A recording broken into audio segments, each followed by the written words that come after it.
Welcome to Dark Docent. My name is Jake. Join me as I guide my friend James down the paranormal rabbit hole, attempting to prove the authenticity of a new case each week. Today's case, Albert Ostman, the man who was kidnapped by Bigfoot.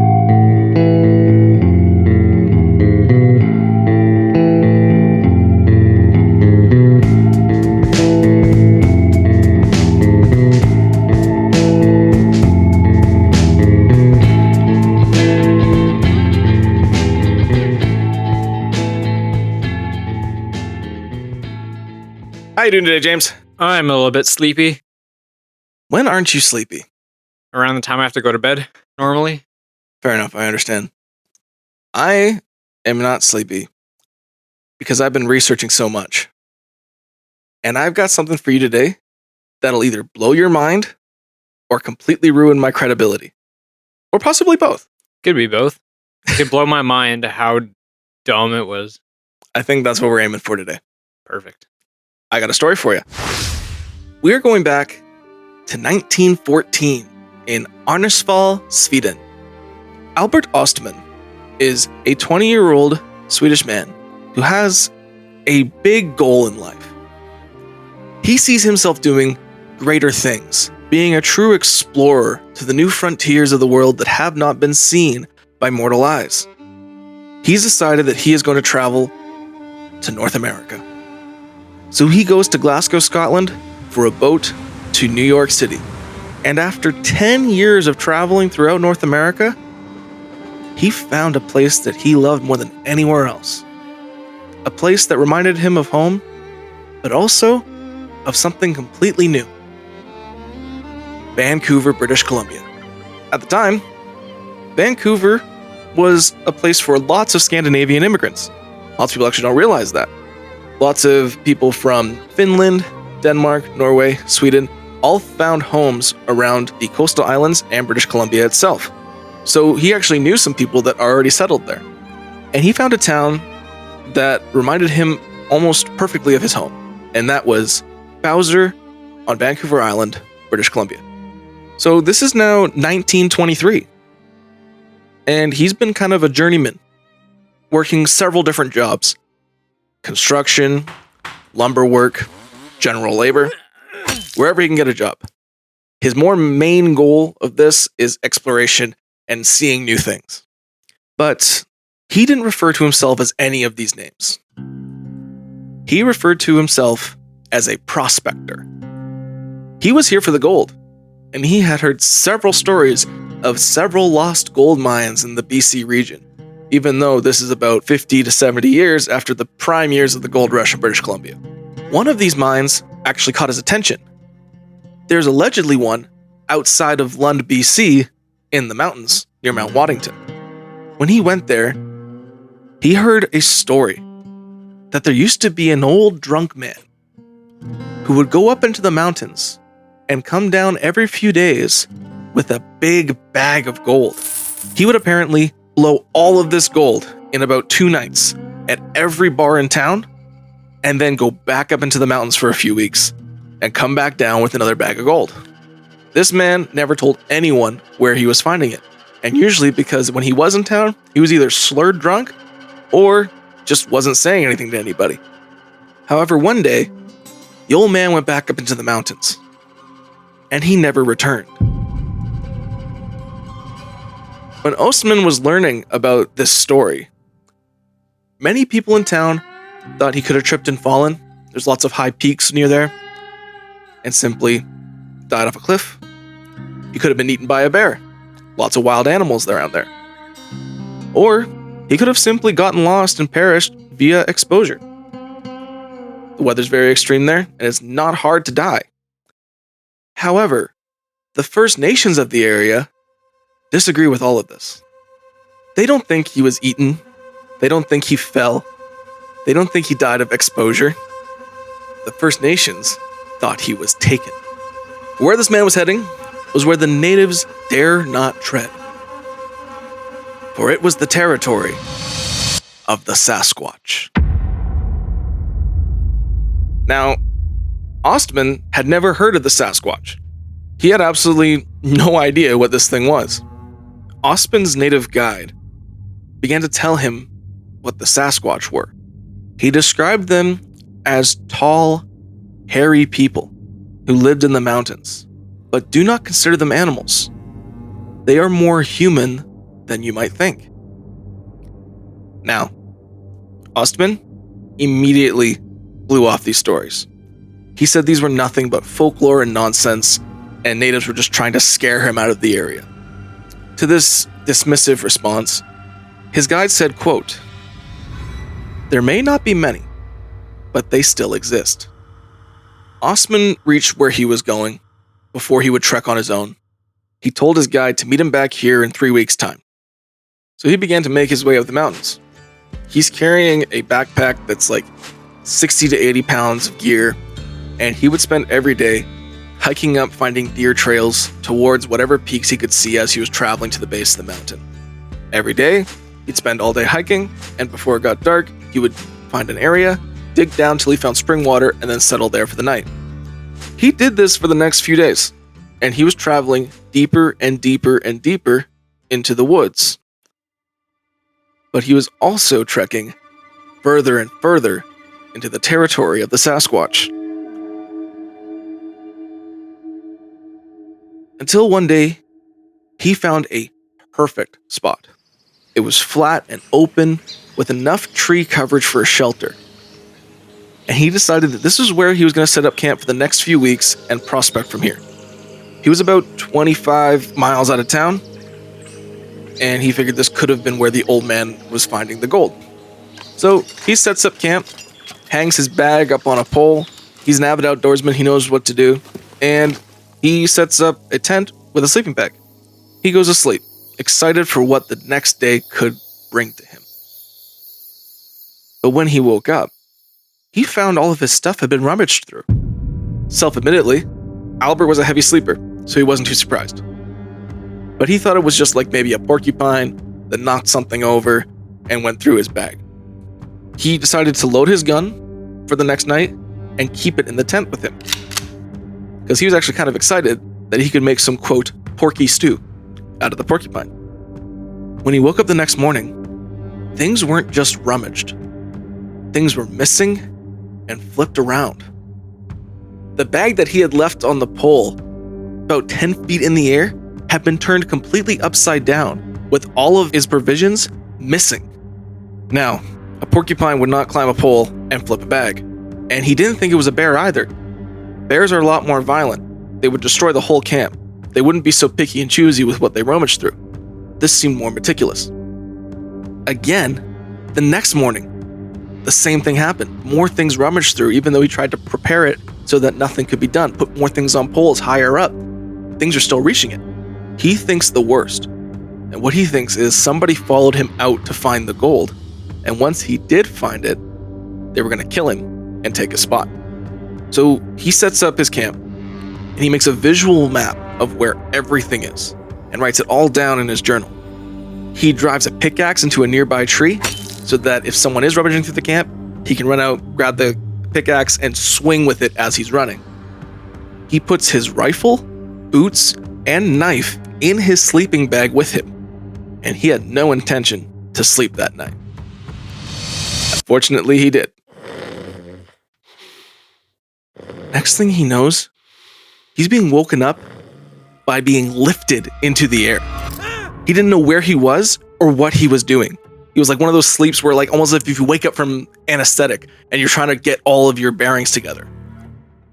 He thought someone had kidnapped him and put him on horseback, because he could also feel his backpack and cans on the back of whatever he was on, and he figured this thing had to be huge to be carrying him like this. Whatever was carrying him was running fast. Here's the thing though. He's not hearing a gallop.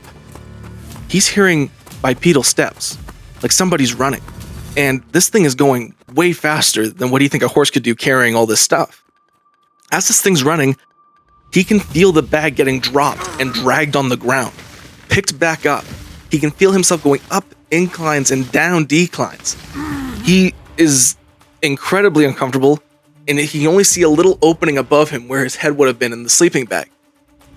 This lasts for the next 3 hours. He is being dragged and ran around with whatever's carrying him. But the thing is that as it's running, he hears it begin to cough. And the cough sounds human. He starts to think, could this be the Sasquatch? But before he could really think about it, he gets dropped and is rolled down a hill. As he hits the ground, his legs are asleep. He's been beaten all around. He's out of sorts. He doesn't know what the fuck's going on.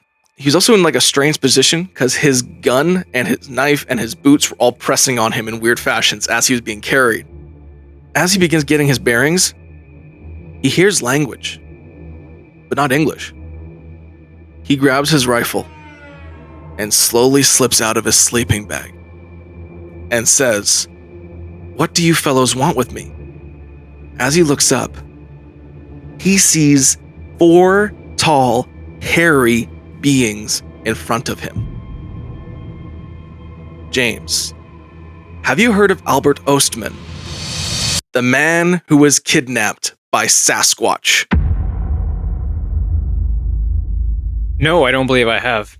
Which is almost surprising. Well, not that surprising, I guess. I don't know much about any Bigfoot stories. Yeah. But this is fairly close to home. Yeah. This was in Toba Inlet. Sounds like a wild dream buddy had. Okay. At first, it definitely sounds like a wild dream. I don't blame you for that. When I first heard the story, I thought it was insane too. But there's a lot of things about this story that make people question it and genuinely curious about it. Because this story is one of the most detailed Sasquatch encounters ever. This was back in 1924, the same year as the Battle of Ape Canyon. But we didn't hear about this until 1957. What took so long? Albert was on a vacation. He had been working a year straight with no days off at a construction site. So he decided to take 3 weeks gold prospecting. So during these 3 weeks, with all of this stuff happening, by the time he got back, he wasn't missing because he was supposed to be gone for this amount of time. But the reason we know about this story is because there is a man named John Green. John Green was the editor and journalist for the Agassiz Harrison Advance.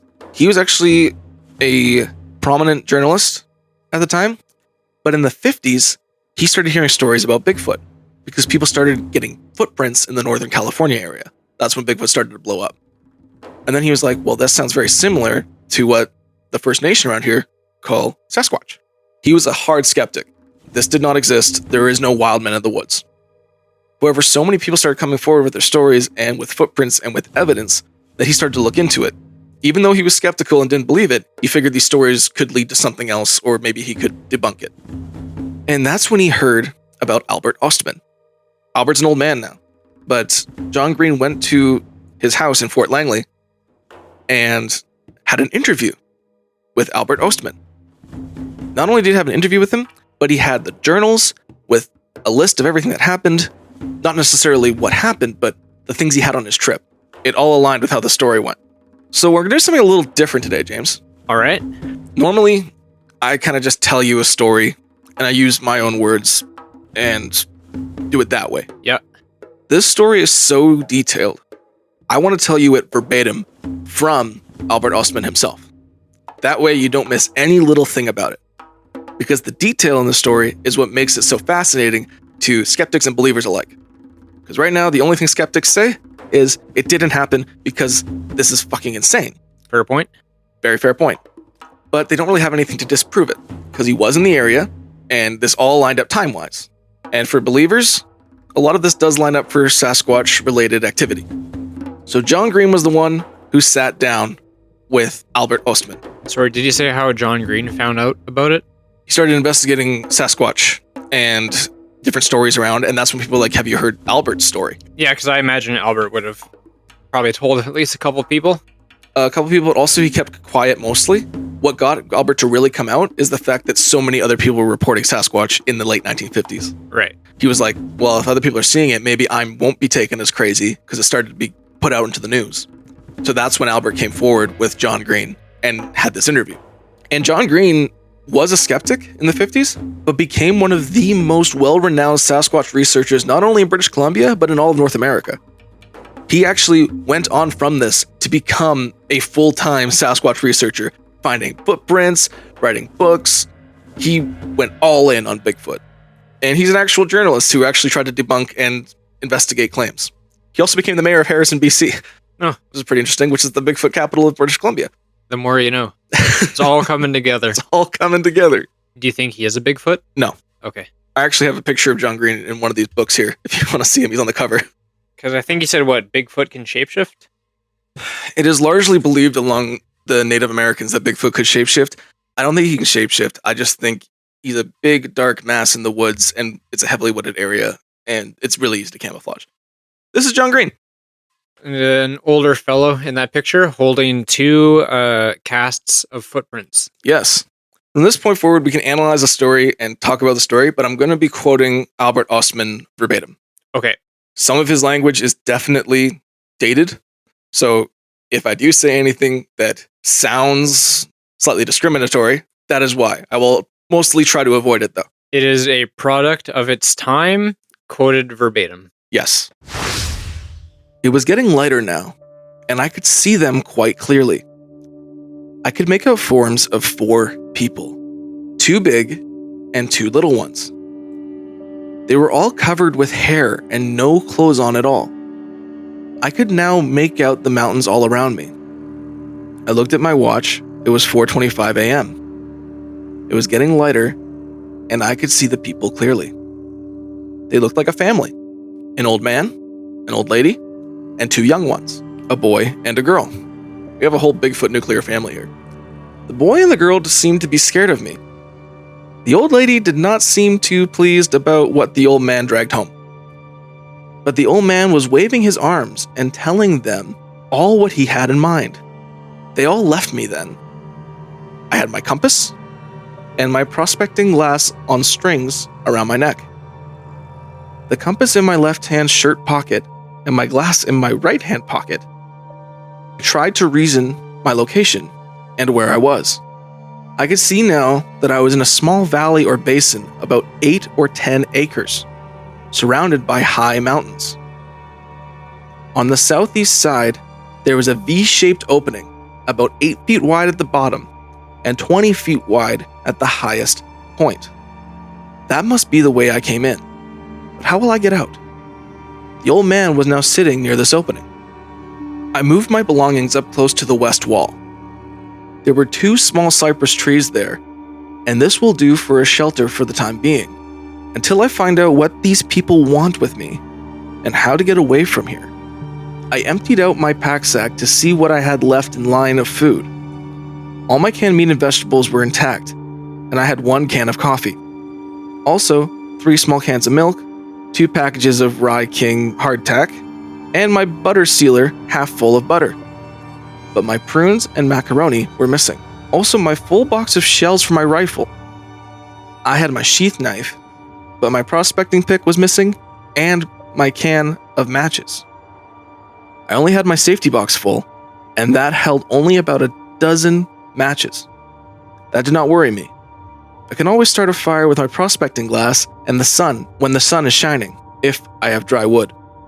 I wanted hot coffee, but I had no wood. Also, nothing around here that looked like wood. I had a good look over the valley from where I was, but the boy and the girl were always watching me from behind some juniper bush. I decided there must be some water around here. The ground was leaning towards the opening in the wall. There must be water at the upper end of this valley. There is green grass and moss along the bottom. All my utensils were left behind. I opened my coffee tin and emptied the coffee in a dish towel and tied it with a metal strip from the can. I took my rifle and the can and went looking for water. Right at the head under a cliff, there was a lovely spring that disappeared underground. I got a drink and a full can of water. When I got back, the young boy was looking over my belongings, but didn't touch anything. On my way back, I noticed where these people were sleeping. On the east side wall of this valley was a shelf in the mountainside with overhanging rock. looking something like a big undercut in a big tree about 10 feet deep and 30 feet wide. The floor was covered with lots of dry moss, and they had some kind of blankets woven out of narrow strips of cedar bark packed with dry moss. They looked very practical and warm, with no need of washing. The first day, not much happened. I had to eat my food cold. The young fellow was coming nearer to me and seemed curious about me. My one snuff box was empty, so I rallied it toward him. When he saw it coming, he sprang up quick as a cat and grabbed it. He went over to his sister and showed her.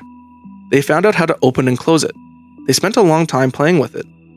Then he trotted it over to the old man and showed him, and they had a long chatter about it. So that's the first day of Albert Ostman with this family of Sasquatch. James, This is already a pretty wild one to believe. It is a wild one to believe, but the story is so descriptive. It's almost too descriptive. It's descriptive, but it's not flowery. Right. It's the language. There's a difference between flowery and descriptive. He's very descriptive about where he is, about the scenery around him, about what things are doing, but he's not being like, he's not using all these words to make it sound beautiful. The descriptions are very to the point. It's almost military-like, the way he's describing things. Did you say if he had is he writing this down like day by day, like as a journal? No, this is an interview. This is an interview with John Green. Right. But the reason it's interesting is because these provisions he's going over, he had the journal that he was using at the time. Yeah, so he had a journal with him at the time. Yes. And was writing stuff down. Well, yes, and also it was a provision journal. So it would write down what he had on him. Right. It was more like a checklist or a grocery list. But he showed it to John Green. And all the provisions he had matched up with what he had in the book. So what he's saying here on what he had on the trip coincided with what's in this journal. Yeah. Definitely interesting that he was kidnapped and they basically adopted him. It's weird. It's like a pet. Yeah. And they don't, at least it doesn't seem like it so far, but they don't seem very cautious of him either. No. The way he also described it is that it's like, he says like valley, but it's more like a box canyon. Yeah. There's like all these like high rock walls around him in this area. So he had 8 to 10 acres to just roam around, but the old man stayed at the entryway in. This only gets more descriptive. So hold on. I can see you wanting to roll your eyes really bad at this. I look forward to hearing this entire thing.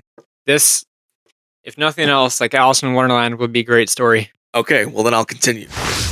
This is day 2 with the Sasquatch family. The next morning, I made up my mind to leave this place if I had to shoot my way out. I could not stay much longer. I had only enough grub to last me until I got back to Toba Inlet. I did not know the direction, but I would go downhill and I would come out near civilization someplace. I rolled up my sleeping bag, put that inside my pack sack, packed the few cans I had, swung the sack on my back, injected the shell in the barrel of my rifle, and started for the opening in the wall. The old man got up and held his hand as though he would push me back. I pointed to the opening. I wanted to go out, but he stood there, pushing towards me, and said something that sounded like, quote, "Soka, soka." I backed up to about 60 feet. I did not want to be too close, I thought, if I had to shoot my way out. A 30-30 might not have much effect on this fellow. It might make him mad. I only had 6 shells, so I decided to wait. There must be a better way than killing him in order to get out from here. I went back to my campsite to figure out some other way to get out. I could make friends with the young fellow or the girl. They might help me. If only I could talk to them. Then I thought of a fellow who saved himself from a mad bull by blinding him with snuff in his eyes. But how will I get near enough to this fellow to put snuff in his eyes? So I decided next time I give the young fellow my snuff box to leave a few grains of snuff in it. He might give the old man a taste of it, but the question is, in what direction will I go if I should get out? I must have been near 25 miles northeast of Toba Inlet when I was kidnapped. This fellow must have traveled at least 25 miles in 3 hours he carried me. If he went west, we would be near salt water. Same thing if he went south. Therefore, he must have gone northeast. If I then keep going south and over 2 mountains, I must hit salt water someplace between London and Vancouver. So that's the end of the second day. Okay. He's trying to plot an escape. He thinks he can't get out with just 6 shells. This guy's massive. And he's starting to kind of figure out where he is located. The cool thing about this is his directions were correct and his estimates were correct. He was over 2 mountain ranges away, near Waddington Mountain sort of area. Okay. So that is correct. He was correct about where he was. And the story lines up how the location would have looked. And again, there's just so much little detail. I know I probably almost lost you when the Bigfoot talked to him. That's another new one for me. I don't think I knew that they had language like that. Yeah, that's actually commonly reported. Like when I've talked to you before, like when I say don't think of it as a gorilla in the wild, think of it as more a different species of human. So they have language and they're obviously intelligent. Yeah, and he mentioned like the woven blankets and stuff they had. Do you think they should be held accountable for their actions? That's the weird thing, is a lot of people who have encountered Sasquatch don't want to kill it because they said it, quote, looks too human. Mm-hmm. What counts as human, though? That's the hard part, because people are like, it looks human in the face, but it looks like a monster everywhere else. And they don't want to kill it in case they get tried for murder. That's a common thing people say. So, I don't know how you would... Can you hold a Sasquatch accountable for kidnapping you? Can you take it to a... I mean, obviously, this is probably unprecedented. Yep. But could you take it to court? Could you arrest Sasquatch? Would you let it free after it served time? Well, did you see that only a few years ago, the idea of Sasquatch was brought to court by Todd Standing? Did Todd have nothing else going on? So Todd is a very controversial Bigfoot researcher from Burnaby, BC. And he actually went to court trying to make Bigfoot an endangered species so it couldn't be hunted. His whole idea is he has a lot of video and DNA evidence, but he won't release it until Bigfoot is on the endangered species list. Now, a lot of people believe in Todd. I do not, and I'll tell you why. Please do. I'm always looking for more fuel for my doubt. So, Todd has a lot of photos with Bigfoot, and I'm not talking about blurry photos, I'm like right next to them. Like selfies? Like safari photos, like of them looking at him through the trees. And I have those images for you if you want to see them. Sure, take a look at a couple, and I'll tell you if they're fake or not. Because unlike Todd, I am an expert in all sorts of stuff. So I will know right away if these are fake or not. So you might have seen this photo when you look up Bigfoot photos. This is the Bigfoot that Todd named Jake. It looks just like you. Just as hairy. An interesting photo. It's an interesting photo. Fairly humanoid face. It's got a pretty big freaking nose on it. Here's the thing about it as well, is that actually that's not a photo, it's a video. Oh. He has videos of these things like that. The face is just completely covered in hair other than the nose, and oddly enough, it doesn't have a mustache. It's got a clean upper lip. Here is another picture of one of the Bigfoot that Todd had encountered. That looks very different from the other one. It does. And a lot less believable. It has more of like a monkey type face, I would say. The weird one about that one in the video is that it blinks. So here's my opinion on those photos. I think they're fake. And the reason I think they're fake is because the measurements on the face don't line up. With each other? Or with how other videos of possibly real Bigfoot line up. So a common thing when people try to identify, one of the many things people use when they try to identify a costume Bigfoot with a real Bigfoot, is they measure the faces. Okay. When it comes to humans, the eyes to the bottom of the nose to the bottom of the lip is the same measurement. I think it's about 2 inches. So on costumes of Bigfoot, those will always be like that to match the human face. That's how you can usually tell it's a Bigfoot costume, other than many other things like parts where the hair doesn't flow with the rest of it and where you don't see any muscles contracting. There's other things, but this is one of the many things. All of those pictures of Todd's Bigfoot have that 2-inch symmetrical gap. On the questionable Bigfoot photos, it's not symmetrical. The nose goes a lot lower. There's a bigger gap between the eyes and the bottom of the nose, and the mouth goes a lot lower. it's a lot different. If we look at the Patterson-Gimlin film, that's something you see is the face does not line up with how a human face would be. And that's another reason why people suspect it could be real, because if it was the way it was and it didn't match up to a human face, the chin would move around, which it does not do. So in Todd's pictures, those are all the same and they don't move, other than the blinking. I think they're animatronics or busts, because he doesn't have any pictures of the bodies. It's just shoulders up. Right, it's just, head, shoulders through foliage. And that one of Jake, they actually put a picture of Todd beside it, and it looks very similar. And some think he used his face to cast and make a Bigfoot bust. I'm not saying they are definitely not real. I just think they're not real. Well, and like I said too, they're also, given it's, they're just stills from a video, but they look pretty different from one another. They do. Like, I would not consider that the same species of Bigfoot if they were both Bigfoot. No, and you would think that if a Bigfoot was in the same area, they would at least evolve similar. Yeah. Would you like to see the video? Sure. See if I can find it for you. When did that footage come out? I believe it was 2000s. AI. Way before AI. It was way before AI. Yeah, they definitely seem a little animatronic-y, almost, because they don't really move. It's just slow blinks and like very slight movement.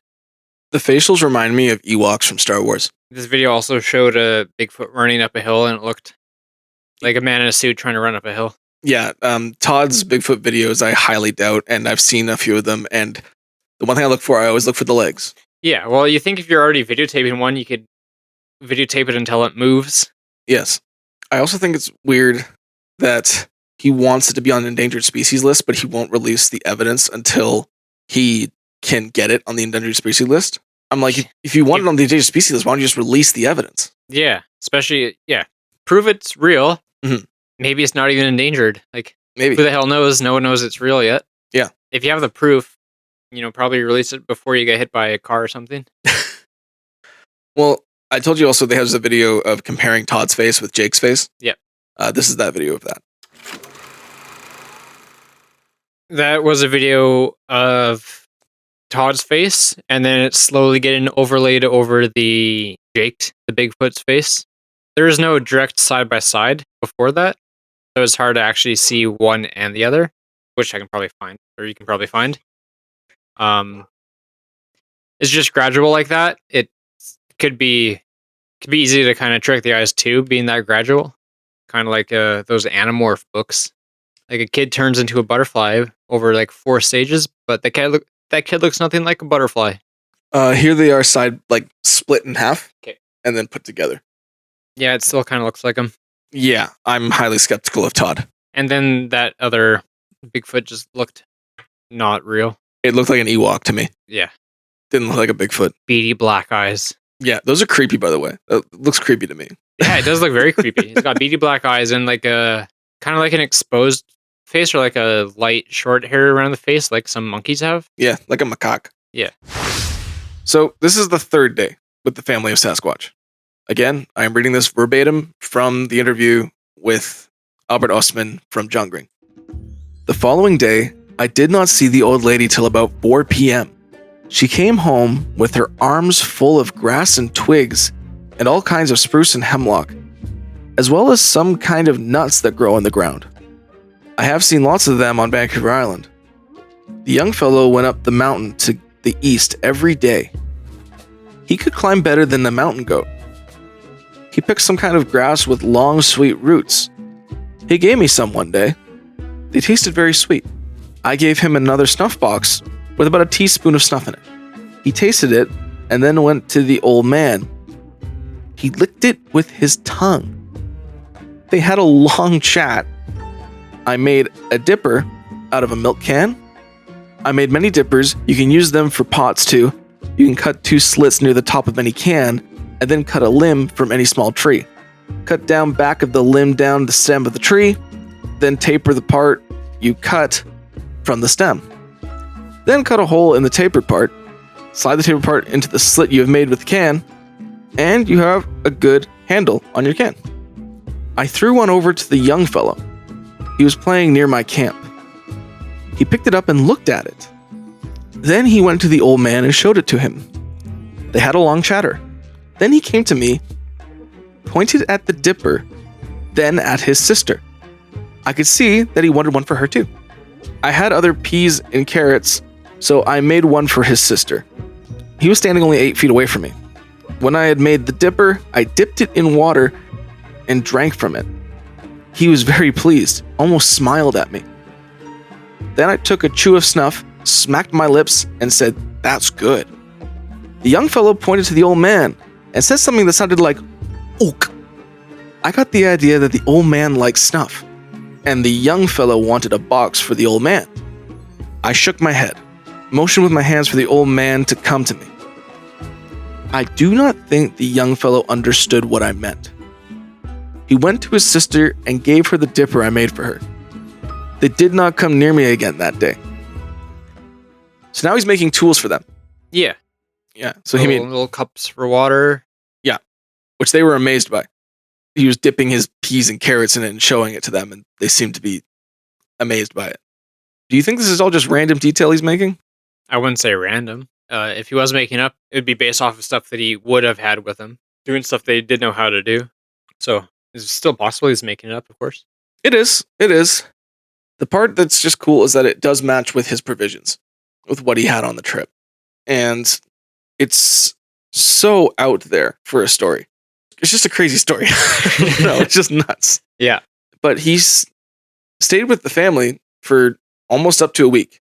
So we fast forward to now the 6th day of him being with this family. I had now been here 6 days, but I was sure I was making progress. If only I could get the old man to come over to me. Get him to eat a full box of snuff. That would kill him for sure. That's his plan. He's trying to kill him with snuff. Get the Bigfoot to OD. And that way, kill himself so I wouldn't be guilty of murder. He's thinking. The old lady was a meek old thing. The young fellow was by this time quite friendly. The girl would not hurt anybody. Her chest was flat, like a boy's. No development like young ladies.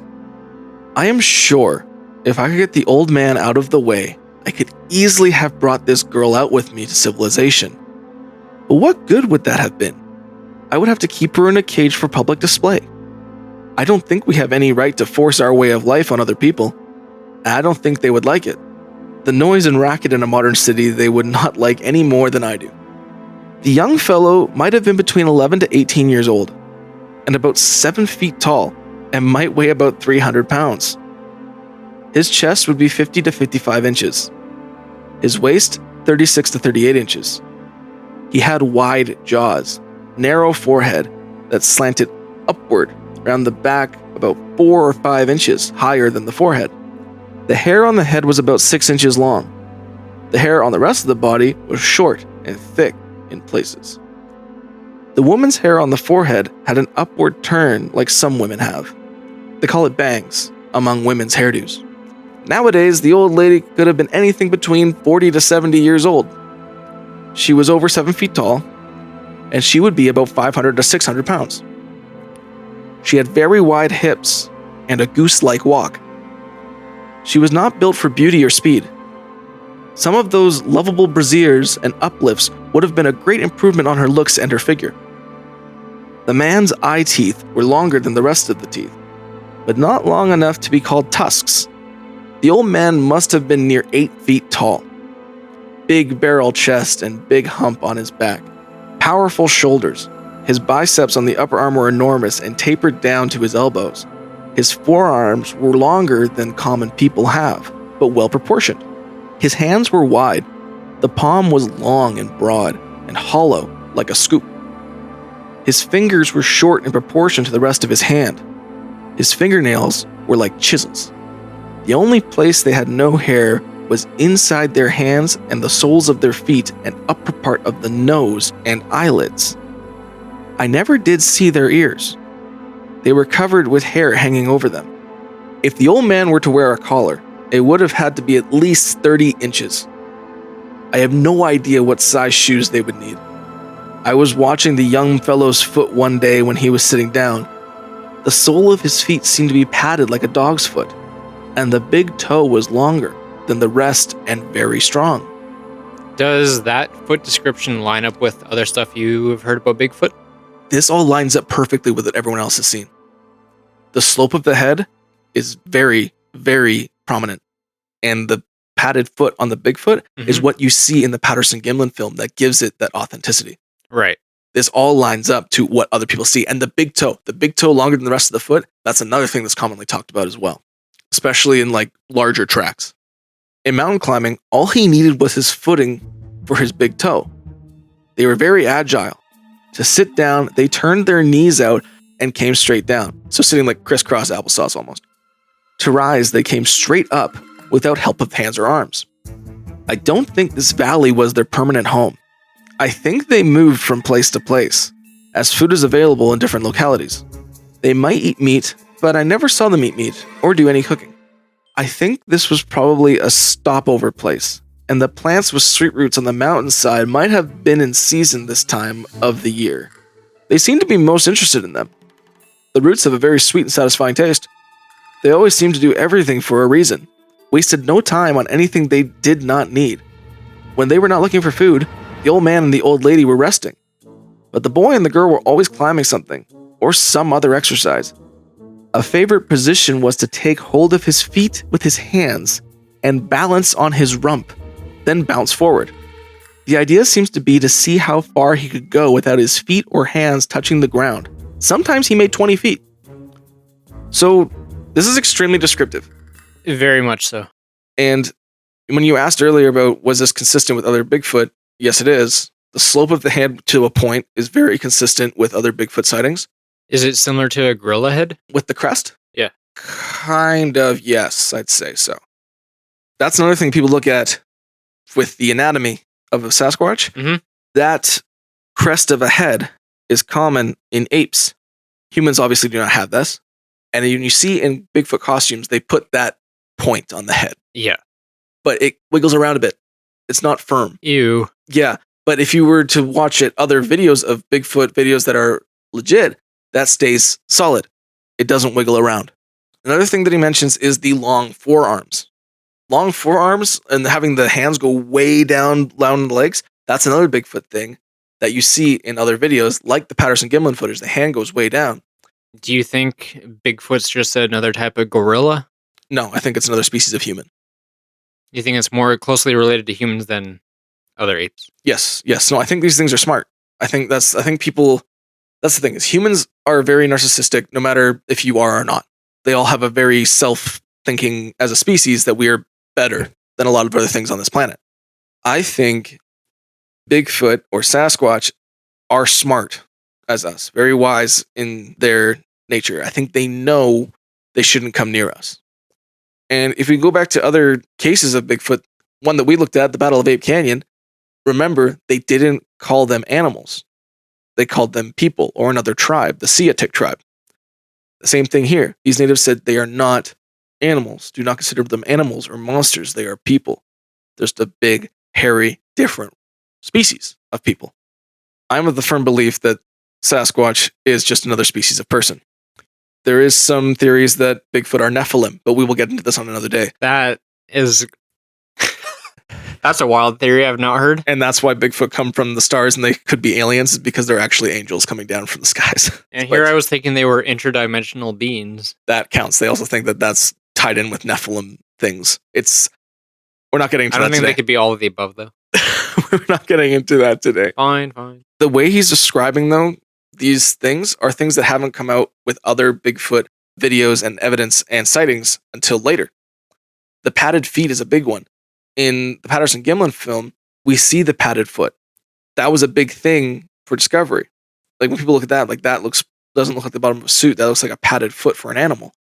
And the Patterson-Gimlin footage won't come out for another 10 years. This is 57.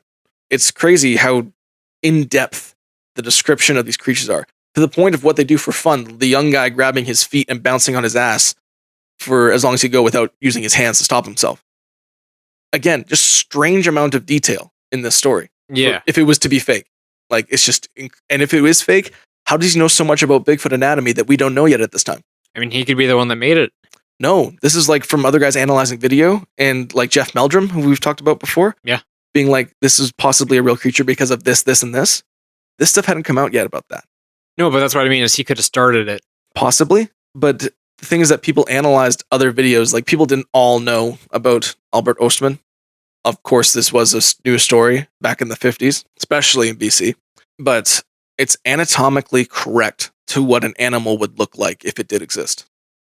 Which, if you look back at look at movies, for example, for other monsters, and like when they put animals in movies, they are never anatomically correct. But this thing is for the 1950s.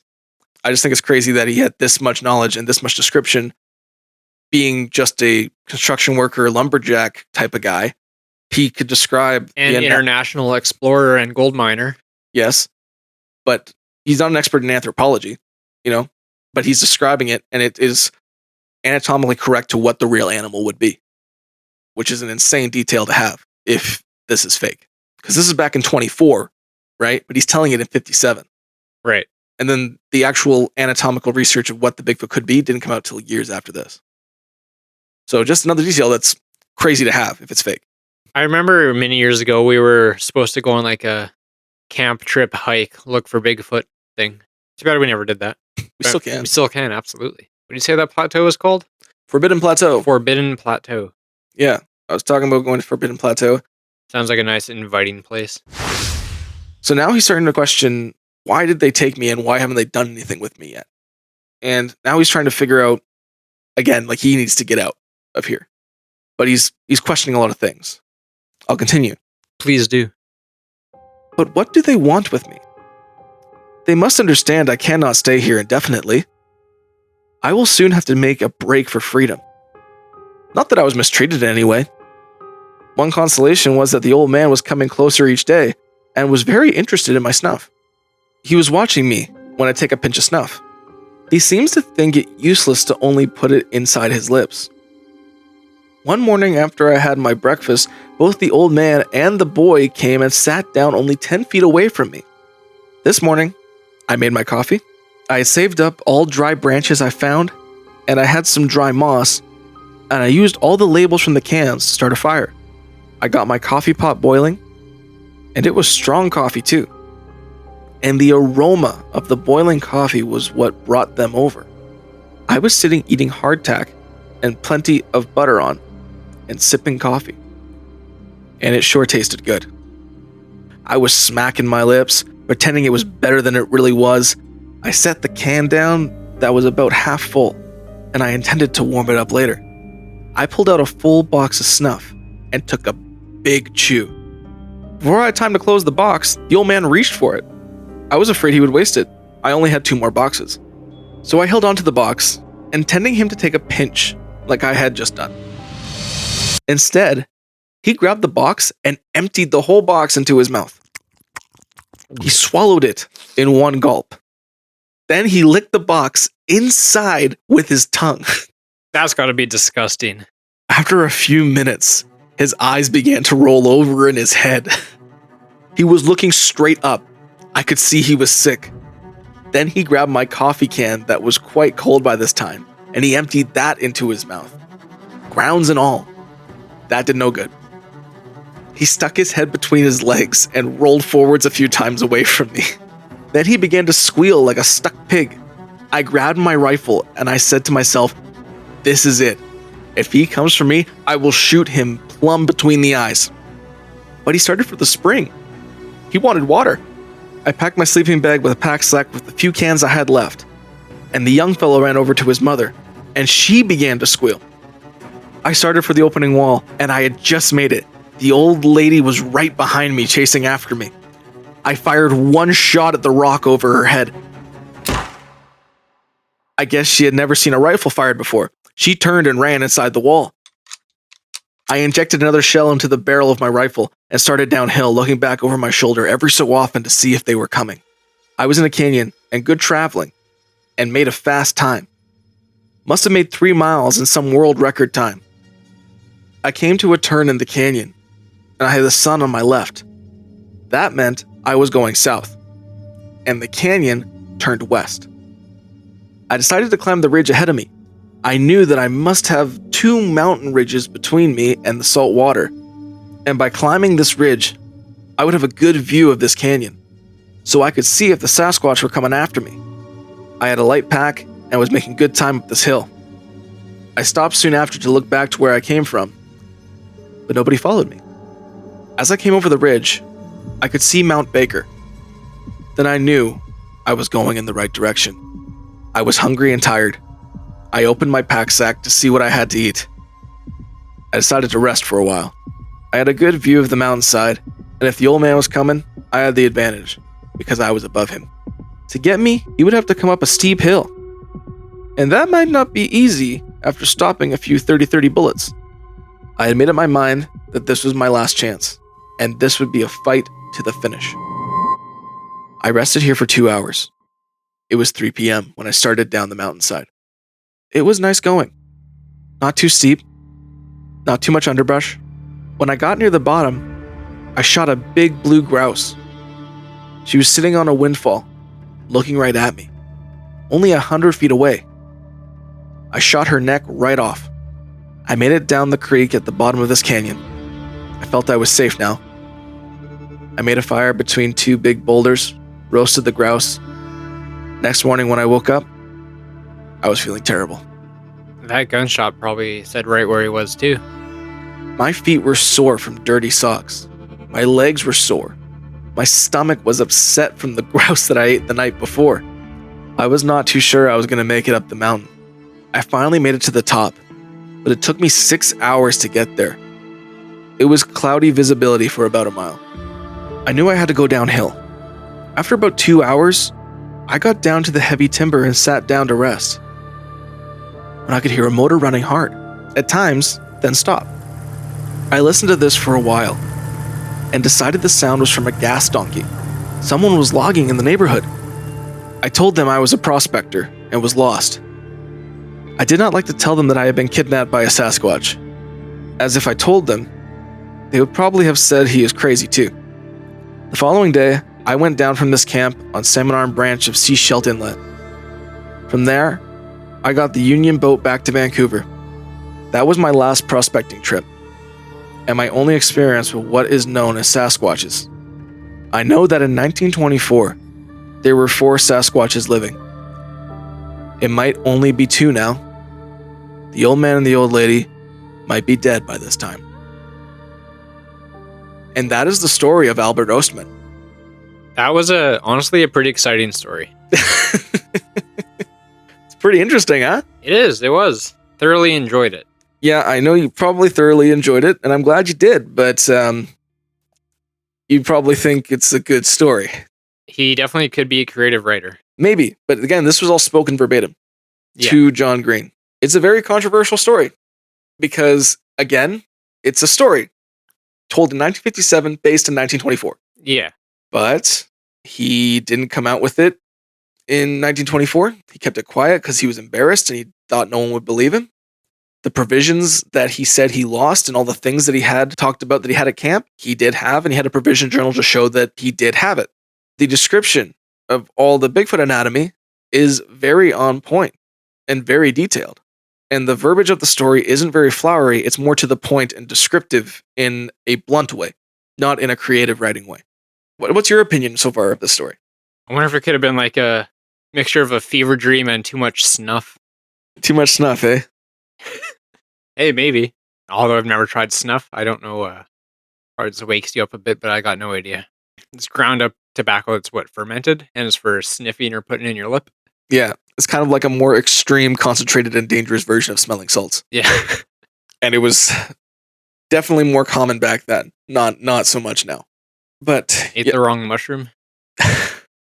Here's the thing: is Albert was an avid outdoorsman, and he knew the wilds very well. He did go camping a lot. He loved the outdoors.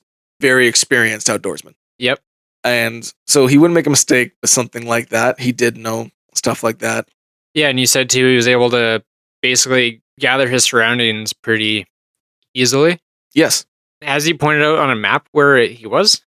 Because I feel like he'd be able to do that also pretty easily. He kind of gets the mountains. He knows where he basically ended up. He's pointed a general direction of where it could have been. I tried to find it. I couldn't find anything like that. But his travel and where he went and everything lines up, and the timing lines up, and his journal lines up. Like for distance traveled over X amount of time? Yes. And where he was at the time. And the reason nobody asked where he was, because he was on a prospecting trip during those 3 weeks he was gone. Since no one was looking for him, he had no reason to tell anyone why he was gone, because they knew he was gone. Still like to think he would have put a pin on a map or something. Yeah. Because that's got to be the most interesting place he'd ever seen. Because it had Bigfoot. Sorry, Sasquatch. We could rent a helicopter and go get dropped off there. We could look for the can scraps in the clearing, see if they're still there. We could even bring Snuff with us, and we could pretend to be Albert and the big feet. You could be Bigfoot because you're hairy. I mean, I'm not going to argue it. And we could live stream it. We could live stream it. They haven't been able to find where this could be. This was like, if you looked at it on a map, you could find the general area. But BC is so vast and so hard to trek that you may not ever find it. It is mostly wilderness here. It is. And when I drove through it to go to Jasper and Banff just a month ago, this is a quote of me and Brooke in the car. We were driving out and I was looking out at the trees. And I went, there's really nothing out here, is there? And Brooke went, nope.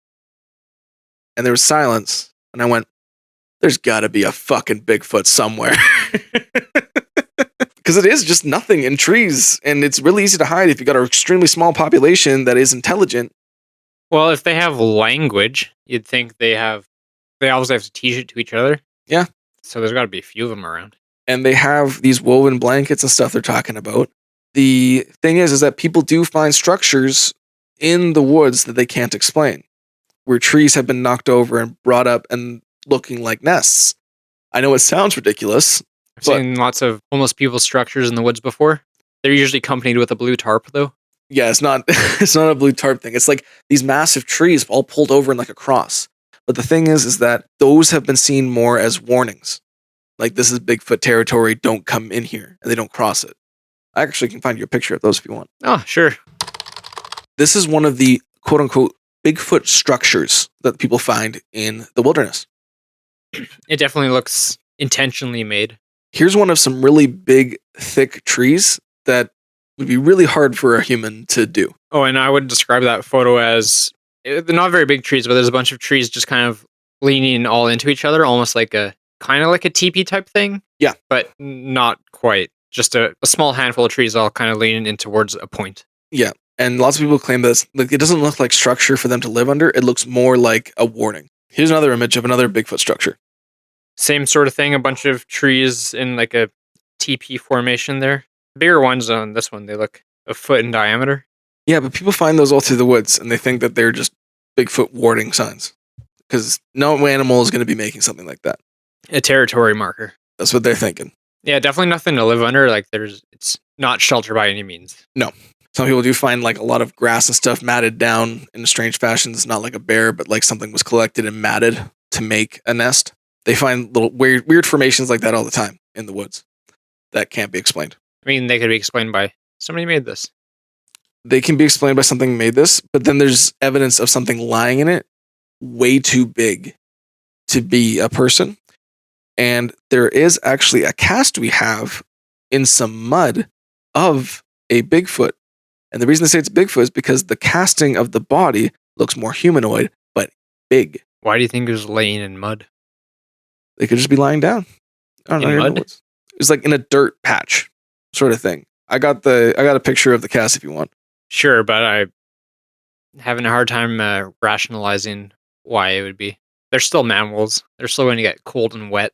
This is called the Skookum cast. So this is of the body. This has been analyzed by Dr. Jeff Meldrum, and he did and could point out limbs and such of a humanoid body. He's the anthropologist that used to help work out on Bigfoot. That's definitely like you gotta believe me, bro. That's an arm, bro. A Bigfoot was laying here, bro. That's what that cast looks like to me. Sorry. I went to the Bigfoot Museum and I have another picture for you because I knew that this would come up sometime. You're going to be that, I swear this is the arm, bro guy. I am But he just happened to come across a mud imprint and was like, that's a Bigfoot. Couldn't be a dried out puddle. Well, I'd like to look more into the actual story of it. Right. Because there's probably some background to it. But here it has been shaped out by Dr. Jeff Meldrum. I understand it looks like nothing, but here's the thing. Is Dr. Jeff Meldrum is one of the guys who looked at it. And he is an anthropologist first. And he thought that not definitely a Bigfoot, but he thought there was actually something to the cast. And it wasn't a bear. And it was too big to be human. I don't have the science in front of me to tell you everything about it. Yeah. One day I will, but I wasn't focused on that. I was focused on Albert this week. Yep, no, that's fair. But people do find things like this in the woods. Is he the one that found it? I believe another guy found it, and I don't know if he found it or if another guy found it and he analyzed it. Right. Because I'd be like, if he is the one that found it and he happens to be a Bigfoot expert, then I'd be like extra suspicious. Jeff Meldrum only does it in his spare time. He had a full-time job as an anthropologist at a university. Yeah. That was his full-time career. The reason Jeff Meldrum is held in so high regard is because he is a well-renowned anthropologist, but instead of laughing off Bigfoot, he used his expertise to study it and at least disprove things, or if something is strange, he could lend his expertise. We should see if we can get him on a podcast. He just died. Fuck. That's right. He's the one you're talking about. Yes, he's the one I made the post He didn't about. look very old. He had brain cancer. Shit. Yeah, I'm sorry. Rest in peace, Jeff Meldrum. Rest in peace, Jeff Meldrum. Back to Albert's story. There is just a lot of things that line up to things that we found out later.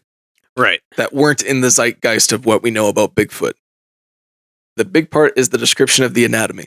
It all lines up really well with what we have seen in more modern day sightings. Like the slant head with the point, the longer forearms, the padded foot. These are all really interesting aspects of detail that normally you wouldn't share in a fake story. Mm-hmm. And if he did make it up, this stuff would all be wrong and it wouldn't be correct to an animal. But all of this stuff lines up to what an animal would be. Those are reasons why I told you the whole story verbatim. Because there's so many tiny details that you wouldn't have to add if it was a fake story. Yeah. And the fact that he didn't come out with it until other people started talking about Bigfoot, and then he was like, well... He did have like 30-some years to work on it. He had 30-something years to work on it. You can say that. But he didn't want to bring it up because people thought he was crazy. It wasn't until people started talking about it, being like, oh, maybe they won't think I'm crazy, that he can come out and talk about it. So, and again, this is one of those double-edged sword things. If he came out in 1924 and said, I got captured by a Bigfoot, luckily we have a comparison because at the exact same time, the Battle of Ape Canyon happened. And those guys came out right away. We were attacked by Bigfoot. And then everyone says, they're faking it because they came out right away and told everybody. It was obviously the YMCA pulling pranks on them. Obviously.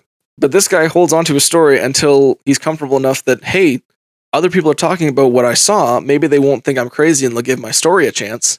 And then he came out and talked about it. If you're skeptic both ways, it's hard to deal with it.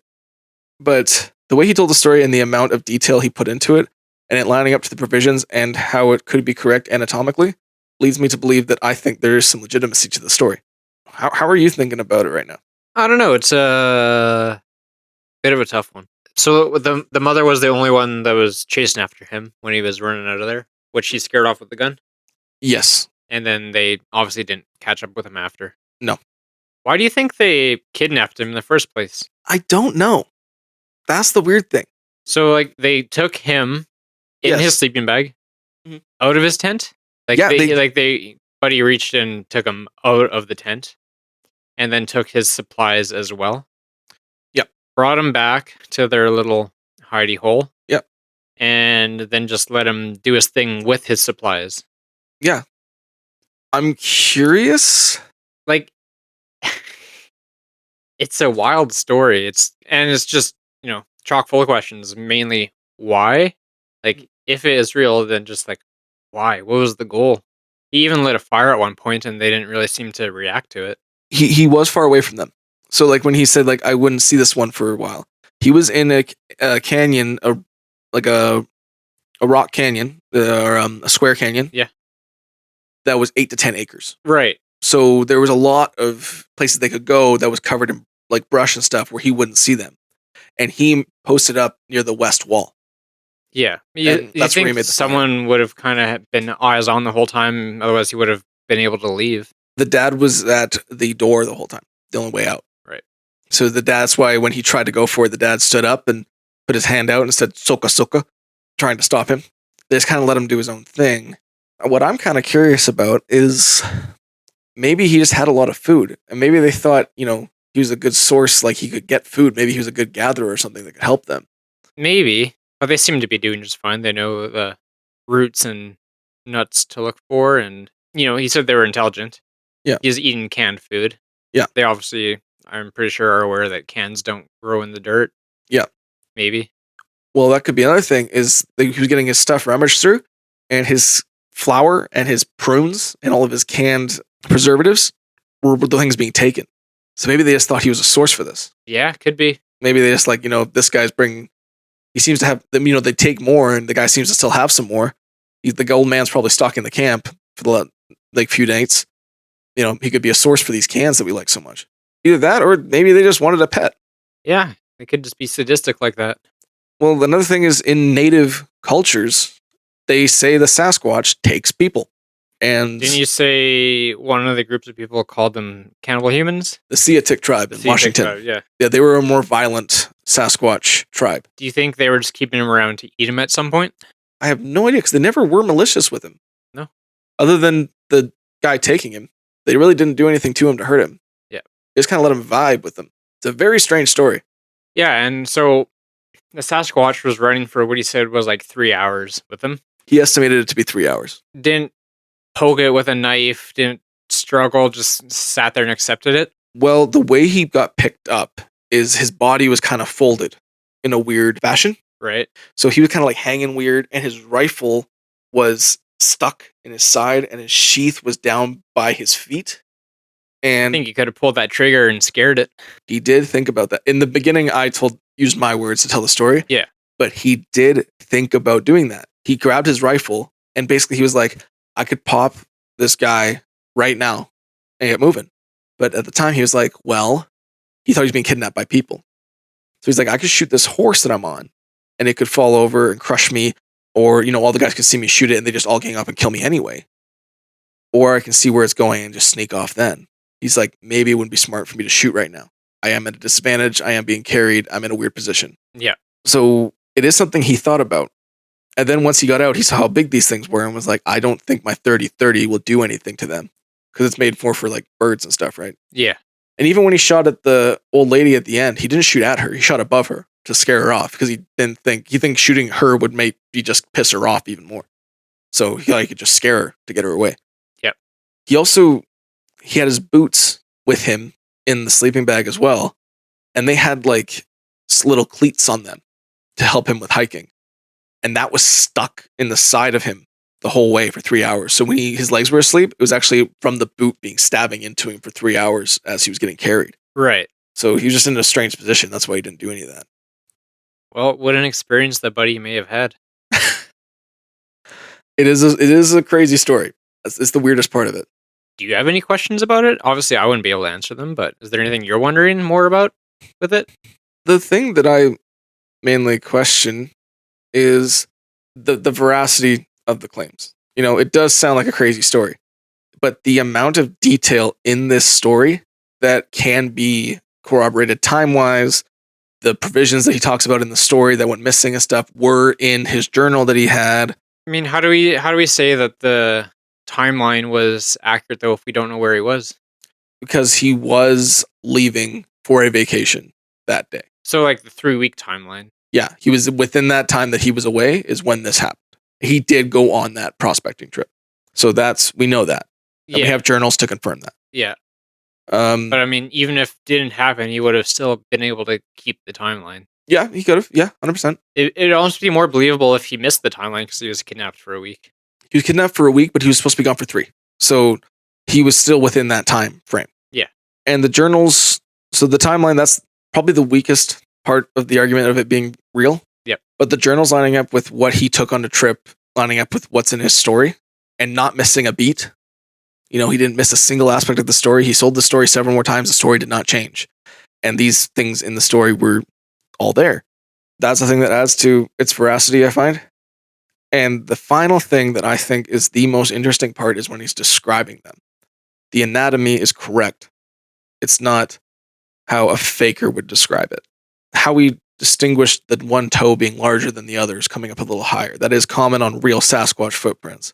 The padded foot, the large, long forearms that go down way longer than the biceps, the peaked head with the crest. All of that leads to real anatomy of a real animal that we now look at if we're trying to figure out if a video or a picture is legitimate. Well, my big toe is longer than my other toes.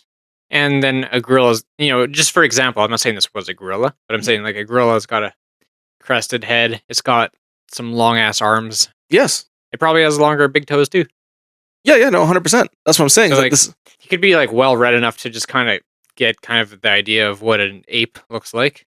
And if he's heard stories about it, then it could be already would have had a list of his stuff. It's just nothing seems like it'd be impossible to come up with. But he also hadn't heard about it. He didn't know what the Sasquatch was. Maybe. He was told on that trip. And he was like, this. The language that he uses when he's talking about the Native American telling him is really dismissive. Like, he's like, these guys just telling stories of nonsense. They don't know what they're talking about. He was actually refuting anything they told him. He was like, they don't know. I know. So he had no belief in it at all, sort of thing. And this happened to him, allegedly. And yes, the gorillas did exist, but gorillas were only, at this time, when he went there, 13 years old. Before this, they were cryptids. I think maybe 20 years old. It was between 1899 and 1911 that the Bigfoot became, or the gorilla became a real creature. At least the mountain gorilla. Right. Yeah, mountain gorilla was identified by Captain Robert von Beringe in 1902. But the first recorded sighting by Western scientists of a gorilla was in 1847. Yes. Sighting. Yep. But it wasn't scientifically proven yet. So that was a cryptid for a long time. Being like scientifically verified in 1902, that was just like 20 years before. It could be a pretty new, exciting thing, fresh in the mind, and mix that with local tour guide telling you stories about the forest gorillas. Could spark a creative story. It could, but gorillas aren't tall. Like, gorillas are usually about my height standing up. No, but like I say, it could be like a mixture of this thing that is newly proven existed and how the native guy was describing this other thing. Given I don't know how the native guy would necessarily know about a gorilla himself. So that's a fair point. I kind of countered myself on there, I guess. If they're in the legends, they wouldn't know about gorillas. No, that's the weird part about these ape creatures, that they're international. Yeah, so, kind of caught myself on that one, I guess. Here's another thing, is that you're kind of talking around Bigfoot. And what I mean by that is... almost like I'm talking about it like it's not real and there's other explanations. Yes, but let's look about this big, okay? So what about Bigfoot is unbelievable? Taking out like the native legends of it hypnotizing people and stuff like that, like as an animal. Yeah, well, just the unbelievable part is just the thought of a huge bipedal ape that's intelligent, that speaks language, but that we still haven't managed to definitively prove exists. So, and there's lots of cases of stuff that was like that until it was proven, but in the same sort of way, it just wasn't believed until it was proven. Yeah, totally get it. So I'm not like these 100% don't exist. Yes, but I, at the moment, have no reason to believe that they do exist. Yeah. So the big thing with me is we have bipedal apes, us. Yes.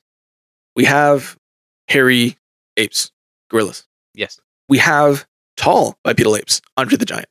We had a species of ape that was bipedal and averaged around 8 feet tall called Gigantopithecus. That did exist. And it was around in China, and it would have been around the same time as the land bridge between Russia and Alaska.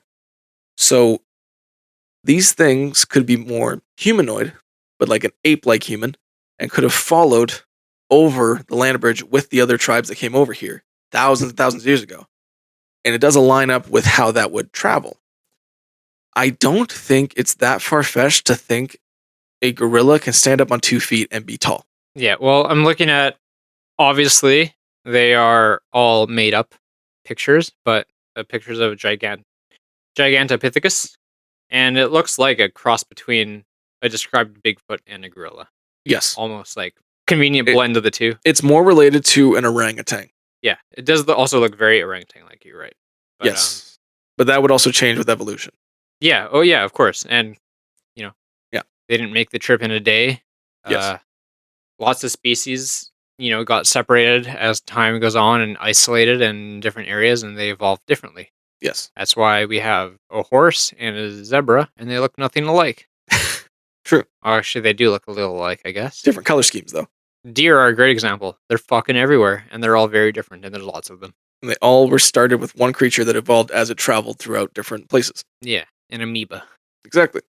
So, I personally don't think it's far-fetched to think Bigfoot's out there. I think the idea that Bigfoot is made up by just crazy people has stigmatized the idea of Bigfoot. But Bigfoot's been seen thousands and thousands of years. Sightings have never stopped. Native Americans talked about it for thousands of years before, any white guy stepped foot on this continent. Yeah.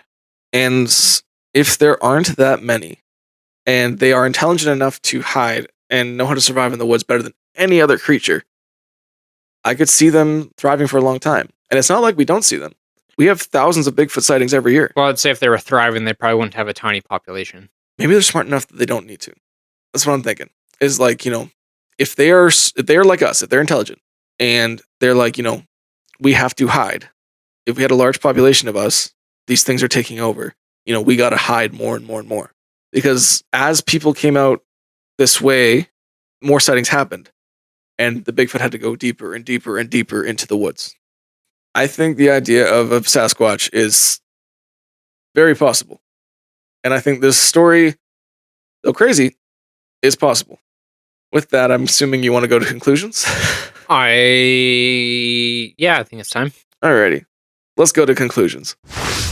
So today, James, on the case of the Albert Ostman kidnapping, we have a man going prospecting and being kidnapped in the territory of where the Sasquatch was said to thrive.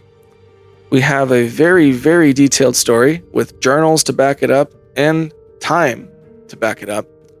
We have the description of the anatomy of the creatures that lines up to what we know would be a real animal today. And we have the fact that he kept this story quiet until people started coming out with Bigfoot stories and sightings, and he thought that he could be comfortable enough to tell it. He also never changed the story once, never came out that it was fake, even to the day he died. With that, on a scale from 1 to 5, 1, I'm an idiot. 2, you're skeptical. 3, you're on the fence. 4, there's something strange here, or there could be some validity. 5, Albert Ostman was kidnapped by Sasquatch. Where do you come down to today? Such a good question. If you were to guess where I would come down to today, what do you think? I don't want to sway you. I have a number in my head, and I promise I'll stick to it. You promise? I'll pinky promise right now across this table. We are pinky promising as we speak. I have a number in my head, and I'm sticking to it. If I was James and I used your brain to talk about this, I would say you came down to a 2.5. I think today I'm going to say 3. 3? Holy crap! I'm tempted to go lower, but I think I'm going to say 3 because, I don't know, there's a good amount of description in it, I suppose. And, considering broader facts like how long they've been talked about with native tribes and so on and so forth, I'm definitely not swayed, but I think it is within the realm of possibility that there's something there. I don't know if he was. I still don't know if he was necessarily kidnapped by Bigfoot, of course.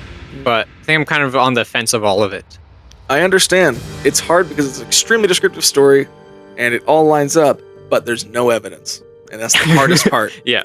But I'm glad I could get you to a 3. I think it's a good story, and it's one of the most famous local Bigfoot stories out there. That's awesome. Yeah. Who would have thought that when we started this podcast, you would come down to on the fence on a Bigfoot kidnapping? Not me. I didn't think so either. Where do you come down? Do you think it happened? I'm at a 4.5. 4.5, yeah. 4.5, 4 around there. I think the details of the story is just too extreme. It's not flowery in any way. It's very to the point. This happened. They look like this. They sound like this. And there's a lot of details in there that don't need to be there, like how they play, like grabbing their feet and bouncing on their ass. Little things like that. That just, it's a crazy detail to add to a story if you want to be believed, in my opinion. So why would you add that if you want to be a believed story? And the fact that he never changed it and didn't go back on it till the day he died. Well, we've been doing lots of ghosts lately. I've been peppering you with low scores, so I think it'd be unfair to put Bigfoot at the same level as ghosts. I don't think Bigfoot's at the same level as ghosts, although I do believe in ghosts as well. Well, thank you for listening, everybody. I got James right to the fence on a Bigfoot case. Just wait till I show him one with evidence. Follow us on all of our socials, Instagram, Facebook, and TikTok, for case photos and updates. Link is in the description of every episode. If you enjoy what we're doing here, rate and follow on Spotify, subscribe on YouTube, or wherever you're listening to our podcast. It goes a long way. Also, share with your friends. Word of mouth is the best advertisement, and it is free.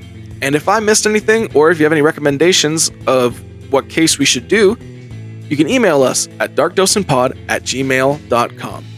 With that, James, any words to the wise? Always carry boxes of snuff with you when you're going hiking in the woods. It could just save your life. Wise words from a wiser man. We'll see you on the next one, everybody. Bye-bye. Please share with everyone. Bye-bye. Please tell your friends about the podcast. Please. Please. We're dying over here. Please.